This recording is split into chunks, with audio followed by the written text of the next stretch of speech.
नमस्कार, मैं रघुनाथ प्रसाद आज चर्चा कर रहा हूँ 27 दिसंबर 2023 के एक ट्वीट की, जो असम के माननीय मुख्यमंत्री श्री हिमंता बिस्वा शर्मा जी के द्वारा किया गया था।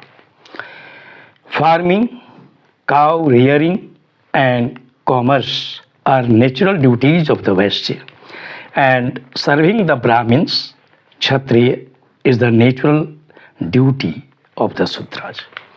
कि वैश्य का काम है खेती करना, गाय पालन करना और व्यापार करना, जबकि शूद्र का काम है ब्राह्मण क्षत्रिय की सेवा करना। दुर्भाग्यपूर्ण ट्वीट के बाद इसकी कड़ी प्रतिक्रिया हुई कई सेक्टर्स से। तब जाकर उन्होंने उस ट्वीट को डिलीट किया और उन्होंने कहा कि यदि किन्हीं की भावना को ठेस पहुंची है तो मैं माफ़ी मांगता हूं। उन्होंने यह कहा कि प्रतिदिन वे गीता का एक श्लोक डालते हैं और ट्वीट करते हैं। इसमें जो भूल हुई है, जो जिनके द्वारा डाला गया, उनके स्टाफ के द्वारा, उनका अनुवाद गलत था।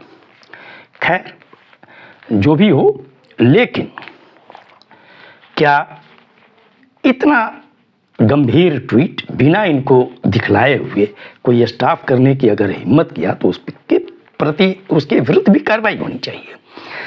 मैं यहाँ पर यह कहना चाहता हूँ कि जो टीवी चैनल्स विपक्षी दलों के बातों पर विभिन्न तरह का डिबेट कराते रहते हैं, किसी भी टीवी चैनल पर इस बात की कोई खास चर्चा मैंने नहीं देखी।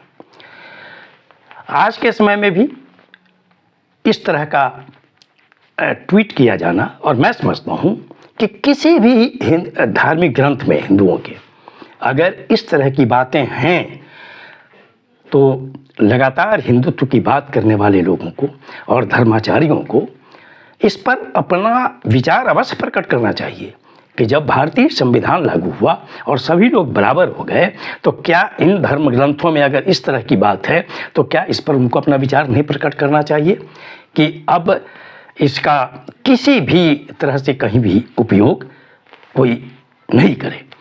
और इस तरह का विभाजनकारी जो समाज में भेद पैदा करता है, इस तरह की बातों को उस धर्म ग्रंथों से हटाने की क्या कार्रवाई हो सकती है, ये तो निश्चित तौर पर धर्माचार्यों को सोचना चाहिए।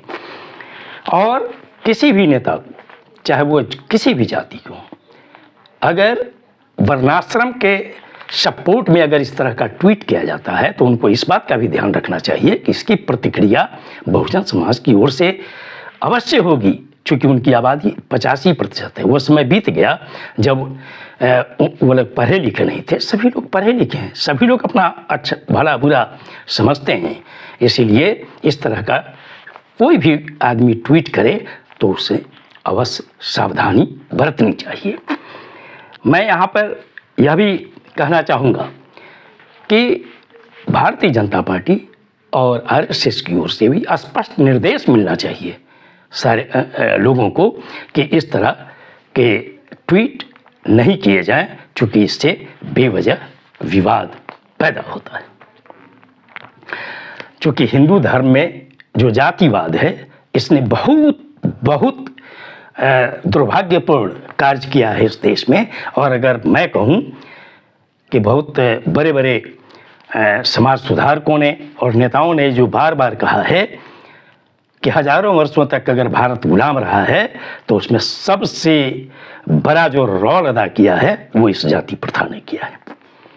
इसलिए कि जो बहुजन समाज है उनको कोई अधिकार इस समाज में प्राप्त था ही नहीं। इस ट्वीट को देखते हुए मैं अनुरोध करता हूं अपने देश के अनुसूचित जाति, अनुसूचित जनजाति, अत्यंत पिछड़े वर्ग के लोगों से कि वे निश्चित तौर पर अपने पूर्वजों को पढ़िए, उनकी जीवन वृत्त को पढ़िए, उनके कार्यों को पढ़िए, उनके संघर्षों को पढ़िए, ताकि आपके परिवार में जो बच्चे युवा हो रहे हैं उनको ये पता लगे कि आपको समाज में सम्मान दिलाने के लिए, आपको शिक्षा का अधिकार दिलाने के लिए आपको आगे बढ़ने के लिए हमारे पुरखों ने कितना संघर्ष किया है और उनको क्या क्या नहीं अपमान झेलना पड़ा है। मैं सामाजिक न्याय के सभी लोगों से अनुरोध करता हूँ कि Jyotiba Phule, Savitribai Phule, Chhatrapati Shahu ji Maharaj, doctor B.R. Ambedkar, doctor Ram Manohar Lohia, Periyar Ramasamy Naicker, Jannayak Karpoori Thakur, मान्यवर कांसीराम, रामस्वरूप वर्मा, ललई सिंह यादव, जगदेव प्रसाद, राम लखन चंदापुरी सहित अन्य जो भी हमारे सामाजिक न्याय के पुरखे हैं, उनकी जीवनी को अवश्य पढ़ें और उनकी जो किताबें हैं, उनके जो विचार हैं, उनको अवश्य पढ़ें और समाज में फैलाएं, ताकि परिवार के जो बच्चे हों वो आगे बढ़ने के लिए और समाज की भलाई के लिए और देश की एकता अखंडता के लिए काम करें, न कि समाज में विभाजन, आदमी आदमी में विभाजन पैदा करने के लिए काम करें।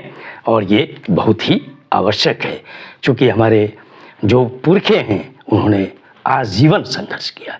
ये वीडियो आपको अच्छा लगा हो तो निश्चित तौर पर लाइक करें, शेयर करें। अब तक मेरे चैनल को आपने सब्सक्राइब नहीं किया तो सब्सक्राइब करें, बेल आइकन को बस टच करें, ताकि मेरे हर आने वाले वीडियो का नोटिफिकेशन आपको तुरंत मिल जाए।